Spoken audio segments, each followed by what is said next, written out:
Hello student, last class में अपन ने energy का फॉर्मूला कैलकुलेट कर लिया था, ठीक है। और कुछ क्वेश्चन प्रॉब्लम सोल्व की थी। कुछ और क्वेश्चन हैं जो रह गए थे, जो मैं यहाँ पे डिस्कस कर लेता हूँ। देखो, find out the energy of lithium plus 2 ion electron present in second excited state. वो लिथियम प्लस 2 आयन के इलेक्ट्रॉन की अपन को सेकंड एक्साइटेड स्टेट में क्या पूछ रहा है, उसकी एनर्जी पूछ रहा है। तो सेकंड एक्साइटेड स्टेट, देखो सेकंड एक्साइटेड स्टेट की बात करें तो ये फर्स्ट वाली है, ये ग्राउंड स्टेट है। और ये कौन सी है, सेकंड वाली है। तो सेकंड वाली कौन सी होगी, 1 2 3। तो यानी एन की वैल्यू कितनी होगी, 3 होगी। तो जो एनर्जी का फॉर्मूला है वो क्या होगा, -13.6 Z square upon n square, यही होगा फॉर्मूला। जेड की वैल्यू कौन सा दे रखा है, लिथियम, तो जेड क्या होता है इसके लिए, 3 होता है, जेड यही होता है। और एन की वैल्यू क्या होगी, एन की वैल्यू भी कितनी हो जाएगी, 3 हो जाएगी। तो एनर्जी क्या आएगी, -13.6 जेड स्क्वायर मीन्स 3 का स्क्वायर, और एन मतलब 3 का स्क्वायर, यही होगा इलेक्ट्रॉन वोल्ट। तो ये कट जाएगा इससे, तो एनर्जी कितनी हो जाएगी, -13.6 इलेक्ट्रॉन वोल्ट। तो ये इसका आंसर होगा। तो बिल्कुल सिंपल सी क्वेश्चन प्रॉब्लम है। नेक्स्ट क्वेश्चन की बात करते हैं। देखो इधर, find out energy ratio of helium plus 1 ion electron is present in first and second excited state. अब देखो, उसने हीलियम के इलेक्ट्रॉन के लिए उसने रेशियो पूछ लिया है, एक तो फर्स्ट एक्साइटेड स्टेट में और एक सेकेंड एक्साइटेड स्टेट में। तो फर्स्ट एक्साइटेड स्टेट की मैं बात करूं तो एन की वैल्यू 2 रहेगी। सेकेंड एक्साइटेड स्टेट की मैं अगर बात करूं तो एन की वैल्यू 3 रहेगी। तो सिंपल सी बात है, जेड दोनों के लिए कॉमन रहेगा क्योंकि हीलियम है, हीलियम के लिए 2 होता है। तो मैं यहां बात करूं फर्स्ट एक्साइटेड स्टेट की, तो एनर्जी किसकी, फर्स्ट एक्साइटेड स्टेट की, वो होगी -13.6। फर्स्ट एक्साइटेड स्टेट में आप एन की वैल्यू 2 ले, जेड की वैल्यू कितनी, 2, तो 2 का स्क्वायर और एन कितना, 2 का स्क्वायर, यही होगा। सेकेंड एक्साइटेड स्टेट में -13.6, जेड की वैल्यू सेम रहेगी, कुछ चेंज नहीं होगा, 2 का स्क्वायर, और एन की वैल्यू कितनी हो जाएगी, 3 हो जाएगी, तो 3 का स्क्वायर। तो दोनों का रेशियो ले लें E1 upon E2, first and second excited state, ये दोनों तो कट जाने हैं। तो देखो 2 का स्क्वायर 4, ये 2 का स्क्वायर 4, इसको मैं ऊपर ले जाऊं तो ये 9 हो जाएगा, और ये 2 का स्क्वायर, यानी मैं इसको भी 4 लिख लूं, तो 4 से 4 क्या होना है, कट जाना है। तो क्या बचेगा, E1 upon E2 equal to क्या आ रहा है, 9/4। तो E1 रेशियो E2 वो क्या आ रहा है, 9/4। तो ये इसका रेशियो होगा, 9:4 रेशियो, बिल्कुल सिंपल सा है। ऐसे वो डिफरेंट टाइप का एटम भी दे सकता है, तो डिफरेंट टाइप का एटम अगर दे दे तो आप जेड की वैल्यू चेंज कर देना, अदरवाइज आप ऐसा रहने देना, ठीक है। सेम क्वेश्चन प्रॉब्लम पूछ सकता हूं। नेक्स्ट क्वेश्चन की बात करते हैं। Ionization energy of hydrogen electron is 13.6 electron volt. देखो उसकी आयनाइजेशन एनर्जी बोल रखा है कि इलेक्ट्रॉन को निकालने के लिए, सेपरेट करने के लिए इतनी चाहिए energy. If electron is excited from ground state to first excited state, the calculate required energy in electron volt. देखो उसने पूछा है इलेक्ट्रॉन को आपको ग्राउंड स्टेट से फर्स्ट एक्साइटेड स्टेट में लेके जाना है, तो उसके लिए कितनी अमाउंट ऑफ एनर्जी की रिक्वायरमेंट रहेगी। तो सिंपल सी बात है, ग्राउंड वाले की एनर्जी निकाल लो, अपर वाले की एनर्जी निकाल लो, दोनों का डिफरेंस पता चल गया तो उसकी एनर्जी पता चल जाएगी। भाई इतनी एनर्जी दे दोगे तो ऊपर चला जाएगा। तो देखो सिंपल सी बात है, ये ग्राउंड स्टेट है, ये एक्साइटेड स्टेट है, एन की वैल्यू 1 है, एन की वैल्यू 2 है। तो मैं यहाँ पे एनर्जी कैलकुलेट कर लेता हूँ, कितनी होगी, -13.6 n Z square upon n square. तो जेड कितना, 1 होगा, एन स्क्वायर 1 होगा, तो कितनी आ जाएगी, ई बराबर माइनस के 13.6 इलेक्ट्रॉन वोल्ट। ये ग्राउंड स्टेट की आ गई, यानी मैं इसको बोल सकता हूँ E1, ठीक है। ऐसे ही आप निकाल लो E2, यानी एक्साइटेड स्टेट कौन सी वाली, फर्स्ट वाली, इसकी निकालोगे तो कितनी आएगी, -13.6 जेड स्क्वायर।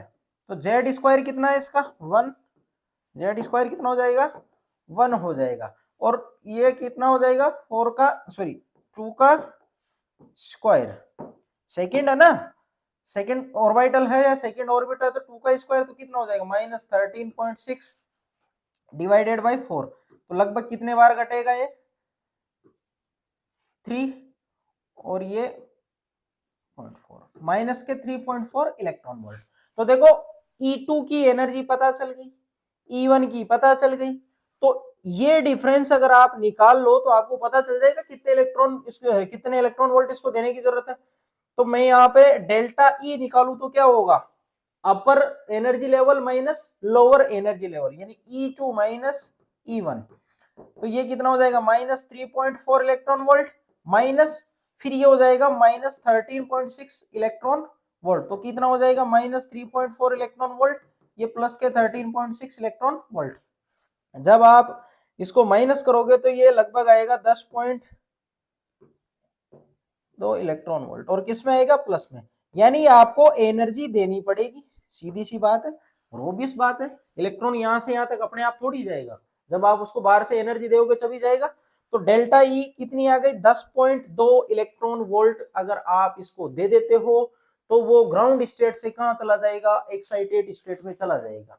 आई बात समझ में। तो ये कुछ क्वेश्चन प्रॉब्लम रह गई थी एनर्जी से रिलेटेड, वो यहाँ पे डिस्कस कर लिए। अब बात करते हैं अपन हाइड्रोजन स्पेक्ट्रम की, बोर मॉडल से अपन उसको एक्सप्लेनेशन देंगे, ठीक है। तो नेक्स्ट है अपना explanation of hydrogen atom spectrum. यानी बात करें अपन, लास्ट में थोड़ा सा फ्लैशबैक में चलता हूं, अपन ने डिस्कस किया था कि हाइड्रोजन एटम के बारे में बामर ने वहां पे विजिबल जो इसकी लाइट थी उसको लेते हुए इसने स्पेक्ट्रम डिटेक्ट किया था, और वहां पे स्पेसिफिक एब्जॉर्प्शन और एमिशन स्पेक्ट्रा वहां पे दिखाई दे रहा था। उस एब्जॉर्प्शन और एमिशन स्पेक्ट्रा को बामर ने नोट किया, बामर ने उसके लिए फॉर्मूला दिया। फिर रीडबर्ग जो कांस्टेंट था, रीडबर्ग ने एक फॉर्मूला ही दे दिया कि आप डिफरेंट डिफरेंट टाइप की जो लाइन होती है, lineman, बामर, Paschen, bracket, fund, Humphry, इनको कैसे कैलकुलेट करोगे, उसके लिए उसने फॉर्मूला दे दिया। अब वो जो फॉर्मूला आया था वो एक्चुअल में आया कहां से, उसको डिस्कस करना है। ये जो है फॉर्मूला बोर वाला, इससे अपन को क्या करना है, उसको डिस्कस करना है। बोर ने रियल में ऐसा कोई एक्सप्लेनेशन नहीं दिया कि m v r equal to n h upon 2 pi होता है, ऐसा कोई एक्सप्लेनेशन नहीं है उसके पास। कोई वो नहीं है कि ये इसने यूज में क्यों लिया है, और इसने इसको यूज लेते हुए सारे के सारे जो रिजल्ट थे वो निकाल लिए। आई बात समझ में। और ये उसका फेलियर भी रहा है, बोर का फेलियर भी रहा है कि ये यूज क्यों लिया। बाद में जाके डी ब्रोगली ने बताया था कि ये आपने सही लिया है, क्योंकि बोर को नहीं पता था पार्टिकल नेचर और वेव नेचर दोनों एक दूसरे में कन्वर्ट हो सकते हैं, ये नहीं पता था उसको। डी ब्रोगली ने बाद में आके बताया कि mvr equal to NH upon 2 pi, ये आप पार्टिकल और वेव नेचर से आप इसको डिटरमाइन कर सकते हो। उसने E equal to mc square Einstein की इक्वेशन को लेते हुए ये डेराइव भी किया था कि mvr बराबर NH अपॉन 2 पाई होता है, ठीक है। तो बाद में पता चला था, तो उससे पहले बोर इसका एक्सप्लेनेशन नहीं दे पाया, जबकि बोर ने इस फॉर्मूले से सारे डाटा निकाल दिए थे, ऐसे मानो कि तुक्के लगे हैं इसके सारे के सारे, ठीक है। तो अब डिस्कस करते हैं अपन मेन अपना हाइड्रोजन स्पेक्ट्रम को कि कैसे उसने कैलकुलेट किया। तो देखो सिंपल अगर बात करें तो यहाँ पे मैंने ये न्यूक्लियस और ये मैं इसकी आउटर ऑर्बिटल बना देता हूँ, ठीक है ना। अपन E1 और E2 की बात कर लेते हैं, ग्राउंड स्टेट और excited state. n equal to 1, n equal to 2, या मैं इसको बोल सकता हूँ ये E1 है जिसको ग्राउंड स्टेट बोल रहा हूँ, ये E2 है इसको मैं एक्साइटेड स्टेट बोल रहा हूँ, ठीक है। यहाँ पे एनर्जी कुछ होगी, जो भी होगी वो अपन को पता है कितनी है, E1 है। यहाँ एनर्जी जो भी होगी वो कितनी है, E2 है, ठीक है।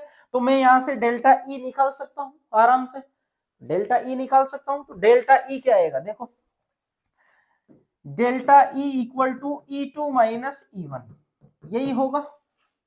डेल्टा ई क्या होगा, E2 माइनस E1 होगा। तो डेल्टा ई यहां से निकालेंगे तो देखो E1 की वैल्यू कितनी होगी, E1 minus 13.6 Z square upon N1 का square.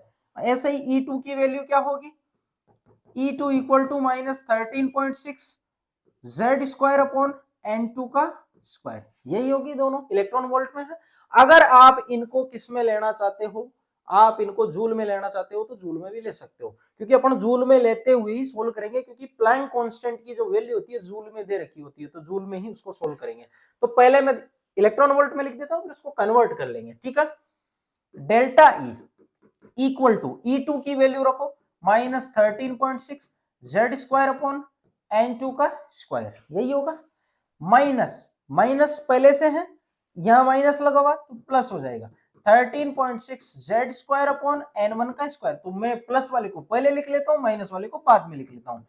Delta equal to 13.6 Z square upon n1 का square minus 13.6 Z square upon n2 का स्क्वायर, यही होगा। तो 13.6 जेड स्क्वायर कॉमन निकाल लेता हूं, तो 13.6 जेड स्क्वायर कॉमन निकाल लिया तो बचा 1 अपॉन n1 का स्क्वायर माइनस 1 अपॉन n2 का स्क्वायर, यही बचेगा। तो डेल्टा ई इक्वल टू अपने पास ये फॉर्मूला आ गया। अब ये फॉर्मूला जो आया है इसको ध्यान से देखना, ये इलेक्ट्रॉन वोल्ट की फॉर्म में लिया है अपन ने। अब मैं इसको जूल में ले लेता हूं, तो जूल में क्या होगा, सीधा मैं लिख देता हूं delta E equal to 2.18 into 10 to the power minus 18 Z square 1 upon n1 का स्क्वायर माइनस 1 अपॉन n2 का स्क्वायर। ये किस में है, ये एनर्जी जूल में आई है। अब यहाँ पे जो मैंने रखी है, लास्ट क्लास में मैंने बता रखा है, जूल के अंदर ये वैल्यू होती है। और 13.6 अगर आप यहाँ लेते हो तो ये इलेक्ट्रॉन वोल्ट में होती है। आई बात समझ में? तो ये फॉर्मूला आप नोट डाउन करिए, फिर बात करते हैं अपन नेक्स्ट कि आगे इसको सोल्व कैसे करेंगे।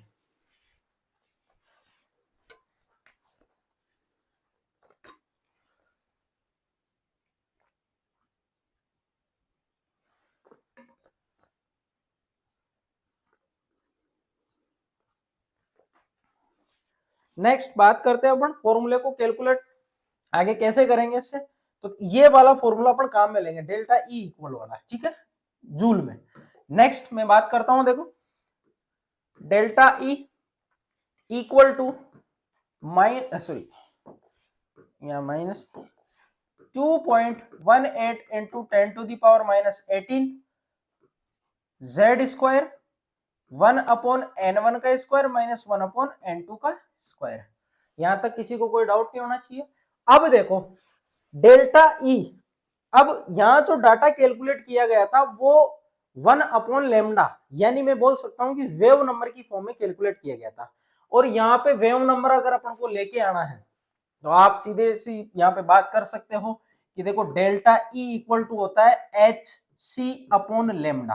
तो मैं इसको ऐसे लिख सकता हूं कि lambda equal to h c upon delta E. अगर मैं इसको उल्टा कर दूं 1 अपॉन लेमडा तो ये क्या हो जाएगा, delta E upon h c. और इसी को मैं क्या बोलता हूं, वेव नंबर। इसी को अपन क्या बोलते हैं, वेव नंबर बोलते हैं। यानी मैं डेल्टा ई में एच सी का डिवाइड दे देता हूं तो वो क्या बन जाता है, वेव नंबर बन जाता है। तो मैं क्या करूंगा, दोनों साइड क्या करूंगा मैं, एच न्यू का सॉरी एच सी का क्या दे दूंगा, उसमें भाग दे दूंगा दोनों साइड। जैसे ही मैं इधर दोनों साइड एच सी का भाग देता हूं तो यहां से एक कांस्टेंट वैल्यू निकल के आती है जो रीडबर्ग ने बहुत पहले ही दे दी थी और वो अब बोर ने भी कैलकुलेट कर ली है और एग्जैक्ट वैल्यू निकल के आती है। इससे बोर का जो सारा जो वो डाटा दिया गया था वो सब पुरानी वाली जितनी भी वैल्यू है जो बामर ने निकाली थी या फिर रीडबर्ग ने दी है, सब पूरी की पूरी मैच कर रही थी। तो ये अपने आप में उसके लिए एक सौभाग्य की बात थी कि MVR equal to NH upon 2 pi का इतना बड़ा रोल कि उसने सारी चीजें समझा दी। और बाद में पता चलता है कि MVR equal to NH upon 2 pi ये वेव नेचर और पार्टिकल नेचर को रिलेट करके निकाला गया था। यानी आप बोल सकते हो कि इलेक्ट्रॉन अगर वेव नेचर रख रहा है तो साथ के साथ उसके पार्टिकल नेचर भी एसोसिएट रहता है। यानी अपन बोल सकते हैं कि मैटर है वो ड्यूल नेचर, ठीक है। तो बात करते हैं अपन नेक्स्ट इसको सोल्व करने की। तो ये तो क्या बन जाएगा 1 अपॉन लेमडा, या इसी को मैं बोल दूं न्यू बार जिसको वेव नंबर बोलते हैं, ये क्या बन गया, वेव नंबर। अब एच सी की वैल्यू में अगर यहां पे रखता हूं 2.18 into 10 to the power minus 18। अब देखो हाइड्रोजन एटम के लिए सोल्व किया गया है तो हाइड्रोजन एटम के लिए जेड की वैल्यू क्या होगी, 1 होगी। जेड की वैल्यू क्या होगी, 1। तो हाइड्रोजन के लिए मैं 1 का स्क्वायर ले लेता हूं और 1 अपॉन n1 का स्क्वायर माइनस 1 अपॉन n2 का स्क्वायर, यही होगा। अब यहां पे भाग दे देना 6.62 into 10 to the power minus 34 joule second into 3 into 10 to the power 8। अगर डाटा आप यहाँ पे सेंटीमीटर में ले रहे हो तो आप मीटर को किस में कन्वर्ट कर लोगे, सेंटीमीटर में। ये मीटर में रखा है, इसको सेंटीमीटर में आप कन्वर्ट कर लेना।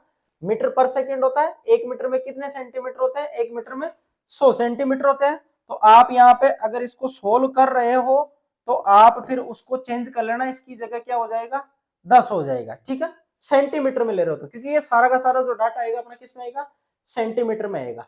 तो मैं यहाँ पे अगर इसको कैलकुलेट करूं तो यहाँ आप जो इनको सोल्व करोगे पूरे को मैं डायरेक्ट लिख देता हूं, इसका मान जो आएगा 109678 सेंटीमीटर इनवर्स में आएगा। 1/n1 का स्क्वायर माइनस 1/n2 का स्क्वायर, और ये आएगा सेंटीमीटर इनवर्स में, ठीक है। यानी न्यू बार इक्वल टू अपने पास फॉर्मूला आ गया, और इसी को बोलते हैं रीडबर्ग कांस्टेंट, ठीक है। और इसी को RH से अपन क्या करते हैं यहाँ पे नोट कर देते हैं, ठीक है। ये होगा रीडबर्ग कांस्टेंट, और ये वैल्यू रीडबर्ग ने पहले ही दे दी थी, जो अब कहां से निकल के आई है, बोर मॉडल से निकल के आई है। तो इसको सिंपल लिख सकते हैं nu bar equal to RH। अगर आप हाइड्रोजन एटम को नहीं ले रहे हो तो Z आप मोनो इलेक्ट्रॉनिक सिस्टम के लिए लगा सकते हो, आप दूसरे वाले भी ले सकते हो, Z स्क्वायर 1/n1 का स्क्वायर माइनस 1/n2 का स्क्वायर, और सेंटीमीटर इनवर्स में ये आ जाएगा, ठीक है। तो ये रिलेशन अपन ने यहां से फाइंड आउट कर लिया। अब इसका क्या इंप्लीमेंट है उसको अपन करते हैं डिस्कस नेक्स्ट। देखो इधर न्यू बार, यहां से अपन डिफरेंट टाइप की लाइंस को क्या करते हैं, यहां से डिटरमाइन करते हैं। मैंने आपको वहां पे डिस्कस नहीं किया था, मैंने बोला था कि इसके क्वेश्चन प्रॉब्लम या जितनी भी लाइनें हैं कैसे कैलकुलेट की जाती है वो सब आगे डिस्कस करेंगे, तो वो अब डिस्कस करेंगे। तो यहां से अपन डिफरेंट टाइप की लाइनें हैं वो डिस्कस कर सकते हैं। जैसे देखो इधर, जैसे अपन बात करें डिफरेंट टाइप की लाइनों की, तो वो आप कुछ इस तरीके से डिटरमाइन कर सकते हो। देखो ये n इक्वल टू 1, ये 2, ये 3, ये 4, 5, 6, 7। अब यहां पे डिटरमाइन करें अपन तो सबसे पहले जो n1 बराबर 1 वाली जो लाइन होगी इनफाइनाइट से आप इनको ला सकते हो, ठीक है। उसका कोई वो नहीं है लास्ट वाली का, यानी जो अपनी ग्राउंड स्टेट है वो मैं क्या बोल रहा हूं फर्स्ट वाली के लिए n1 इक्वल टू 1। यानी सबसे पहली जो कौन सी होगी अपनी लाइमन सीरीज होगी, कौन सी होगी लाइमन सीरीज। तो यानी ये इनफाइनाइट से आ सकता है, ये 6 से आ सकता है, 5 से आ सकता है, 4 से आ सकता है, 3 से आ सकता है, 2 से आ सकता है। यानी आना कहाँ है इसको n इक्वल टू 1 में आना है, बाकी कोई सा भी हो सकता है। तो ये जो सीरीज होगी इसको बोलेंगे लाइमन सीरीज बोलेंगे इसको। अब n1 बराबर 1 का हो गया काम, बाकी की बात करें तो 2 पे, तो ये 2 पे कहीं से भी आ सकता है, ये 2 पे कहीं से भी आ सकता है। तो ये हो गई अपनी बामर सीरीज, कौन सी हो गई बामर सीरीज। ऐसे ही वो n इक्वल टू 3 पे आ सकता है, 3 पे कहीं से भी आ सकता है, तो कहीं से भी भेज दो इसको। तो लाइमर बामर ये हो गई अपनी पास्चन, ठीक है, पास्चन सीरीज। अब ये n इक्वल टू 3 पे आ गया तो ये और फोर्थ वाली पे भी आ सकता है, कहीं से भी आ सकता है, तो ये ले लिया लाइमर बामर पास्चन, ये हो गई अपनी ब्रैकेट सीरीज। और फिर ये अगर ये n इक्वल टू 4 पे आ गया तो ये कहाँ आ सकता है, ये कहीं से भी, ये कहीं से भी आ सकता है, किस पे 5 वाले पे, ये इनफाइनाइट से भी आ सकता है, ठीक है। ये कहाँ आ रहा है 5 पे, ये हो गई फंड, कौन सी सीरीज हो गई फंड। तो लाइमर बामर पास्चन ब्रैकेट फंड। और अगर ये n इक्वल टू 6 पे आता है कहीं से भी तो ये हो जाती है अपनी हम्फ्री, ये हो जाती है अपनी हम्फ्री सीरीज। तो ये सारी की सारी सीरीज बाद में भी डिटरमाइन की गई है जब जब बोर ने हाइड्रोजन स्पेक्ट्रम को एक्सप्लेनेशन दिया था। अब बात करते हैं कि ये वाली सीरीज किससे बिलोंग करेगी। तो ये जो लाइमन सीरीज है ये बिलोंग करती है अल्ट्रावायलेट रीजन से, याद रखना इंपॉर्टेंट है। और एकमात्र बामर सीरीज आपके एग्जाम में डायरेक्ट क्वेश्चन पूछा जाता है आरपीएससी में, बामर सीरीज एकमात्र ऐसी सीरीज है जो विजिबल रीजन से बिलोंग करती है, इसीलिए बामर ने सबसे पहले इसको डिस्कस किया था, क्योंकि ये विजिबल रेंज से बिलोंग कर रही थी, उसको वहां पे ये डिटेक्ट आसानी से कर पाया। विजिबल है ना, विजिबल तो दिखाई देती है सारी सारी चीजें, तो ये एकमात्र है जो कहां से बिलोंग करती है विजिबल रीजन से, एकमात्र सीरीज जो विजिबल रीजन से बिलोंग करती है। अगर मैं इन तीनों की बात करता हूं तो ये इंफ्रारेड रीजन से बिलोंग करती है, कौन से इंफ्रारेड रीजन, ये तीनों। और अगर मैं लास्ट वाले की बात करूं तो ये भी इंफ्रारेड में करती है, लेकिन फार इंफ्रारेड यानी दूर वाला इंफ्रारेड, ये बिलोंग करती है फार आई आर से, इंफ्रारेड रीजन से, फार आई आर होती है वो, ठीक है। तो लाइमन सीरीज अल्ट्रावायलेट, विजिबल के लिए बामर, बाकी सारी की सारी आई आर से, और उनमें से भी एक फार आई आर में बिलोंग करती है। तो ये सारी की सारी अपन ने यहाँ पे सब डिस्कस कर लिए। अब बात करते हैं अपन कि इन लाइनों को कैलकुलेट कैसे किया जाए। बात करते हैं अपन इन लाइनों को कैलकुलेट कैसे किया जाए। तो इन लाइनों को कैलकुलेट करने का एक फॉर्मूला है, तो मैं यहां लिख देता हूं। दो तरीके से कैलकुलेट करेंगे अपन, देखो दो तरीके से अपन यहां पे कैलकुलेट कर सकते हैं। फाइंड नंबर ऑफ लाइंस, इन लाइनों को कैसे अपन फाइंड आउट करेंगे, इसके लिए दो तरीके हैं। देखो टोटल नंबर ऑफ लाइन अगर आपको फाइंड आउट करनी है, टोटल यानी वो कहीं से भी आ रहा हो, कितनी लाइनें उसमें टोटल आएगी उसको फाइंड आउट करना, तो उसका एक तरीका देखो इधर, टोटल नंबर ऑफ लाइंस। और टोटल नंबर ऑफ लाइंस को कैसे फाइंड आउट किया जाता है, इसका फॉर्मूला है n2 minus n1 n2 minus n1 plus 1 divided by 2। और यहां पे जो n2 है ये है अपर एनर्जी लेवल, या मैं बात करूं अपर एनर्जी लेवल ज्यादा बेटर रहेगा, अपर एनर्जी लेवल, और n1 है यहां पे लोअर एनर्जी लेवल, ठीक है। अगर आप यहां पे फिक्स कर देते हो n1 की ग्राउंड स्टेट ही है और वो कहीं से भी आ रहा हो, ध्यान से सुनना, इफ n1 बराबर 1 ये अपन फिक्स कर दे और n2 को अपन n ही मान ले, ध्यान से सुनना, n1 बराबर फिक्स हो गया, मींस ग्राउंड स्टेट में ही आप ला रहे हो सारी लाइनों को, और n2 अपना क्या हो गया n। तो टोटल जो लाइन होगी, टोटल जो लाइन होगी वो क्या होगी n माइनस 1 डिवाइडेड बाई 2। तो टोटल लाइन क्या होगी n माइनस 1 डिवाइडेड बाई 2। ये है जब आप ग्राउंड स्टेट की बात नहीं कर रहे हो, n1 कोई सा भी हो सकता है, n2 अपर लेवल कोई सा भी हो सकता है, वहां पे ला रहे हो आप, आपको नहीं पता कितनी लाइनें होगी, ये फॉर्मूला लगा तो निकल जाएगा। अगर आपको पता है ग्राउंड स्टेट का कि आप ग्राउंड स्टेट में ही ला रहे हो, n1 बराबर 1 है, तो आप डायरेक्ट फॉर्मूला लगा लो। और यहाँ जो n है ये क्या है अपर एनर्जी लेवल, यानी जहां से ला रहे हो, और मैं बोल सकता हूं excited energy level, energy level. तो आप इससे कैलकुलेट कर सकते हो, इसको नोट डाउन करिए, फिर मैं बात करता हूं दूसरे लाइन को कैलकुलेट कैसे किया जाएगा।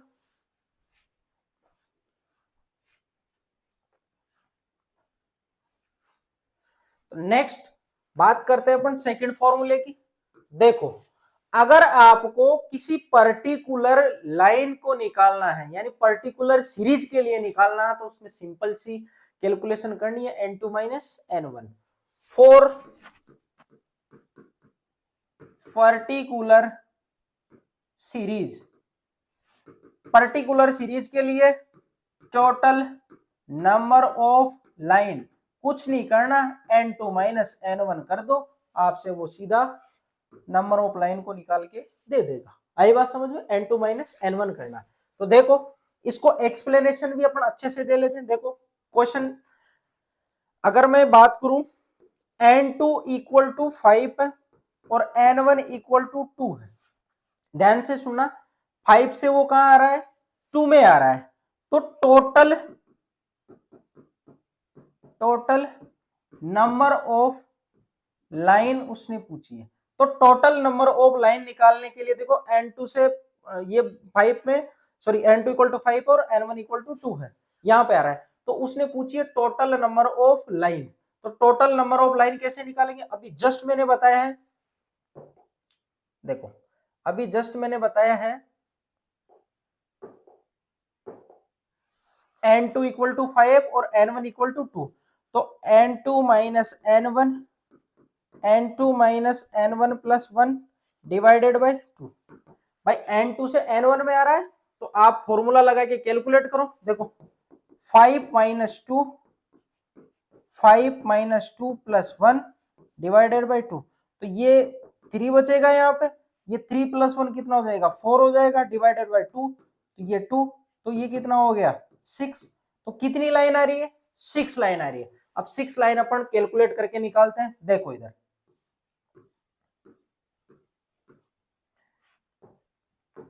ये 1 है, ये 2 है, ये 3 है, ये 4 है, ये 5 है।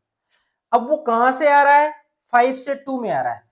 तो देखो 5 से 2 में आ रहा है तो 1,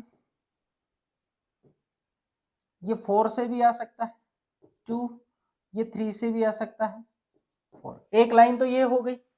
और अगर मैं बात करूं इसके लिए तो दूसरी लाइन कौन सी होगी, तो दूसरी लाइन देखो ये 5 से आ गया, 4 से आ गया, 3 से आ गया, ठीक है। तो ये 5 से कहां पे आ सकता है 3 पे आ सकता है, ये 5 से कहां आ सकता है 4 पे आ सकता है। आई बात समझ में। तो 5 से कहां आ सकता है 4 पे आ सकता है, 5 से कहां आ सकता है 3 पे आ सकता है, ठीक है। और एक और लाइन रह गई 3 से 2 वाली, एक और लाइन रह गई 3 से 2 वाली। तो टोटल लाइन आप देख सकते हो आपको 6 लाइनें दिखाई दे रही है। भाई उसने पूछा है N2 5 और N1 2 दे रखा है, तो टोटल नंबर ऑफ लाइन यानी अपर दे रखा है लोअर दे रखा है। उसने ये नहीं कहा कि आप N2 5 से सिर्फ N2 2 में ही आप करवाओगे, बस वही चाहिए, ऐसा नहीं पूछा। उसने पूछा है N2 बराबर 5 है, N1 बराबर 2 है, तो जितनी टोटल पॉसिबल लाइन हो सकती है वो बता दो। तो सारी की सारी लाइन निकाली अपन ने, 6 आई। 6 आई तो आप बना के भी देख सकते हो कैसे है। देखो 5 से सीधे 2 में है तो 3 लाइन है, तो यहां बनी एक लाइन। 3 से 2, भाई 3 से 2 में भी तो आ सकता है ना, वो बीच में ये छूट गए ना, बीच की जगह ये 3 से तो आ सकता है, तो एक लाइन ये आई। ऐसे ही 5 से 4 में भी तो आ सकता है, 5 से 3 में भी आ सकता है, तो 2 लाइनें ये हो गई। आई बात समझ में। तो टोटल लाइनें कितनी हो गई 6 लाइनें हो गई। अगर वो स्पेसिफाई कर देता है कि N2 5 से N2 2 सिर्फ 5 और 2 के बीच की अपन को बतानी है, तब आप इन सबको अवॉइड कर दोगे, तब अपन जो रिजल्ट निकालेंगे वो क्या होगा। देखो इधर दूसरा क्वेश्चन में ले लेता हूं। If electron goes to N2 equal to 5 to N1 equal to 2, यानी 5 से सिर्फ कहां भेजना है 2 में भेजना है, 5 से 4 में नहीं जाएगा, 5 से 3 में नहीं जाएगा। यानी उसने पूछा है पर्टिकुलर सीरीज, पर्टिकुलर सीरीज की बात कर रहा हूं, पर्टिकुलर सीरीज में, यानी N2 5 टू जाना है, N2 2 पे जाना है, ठीक है।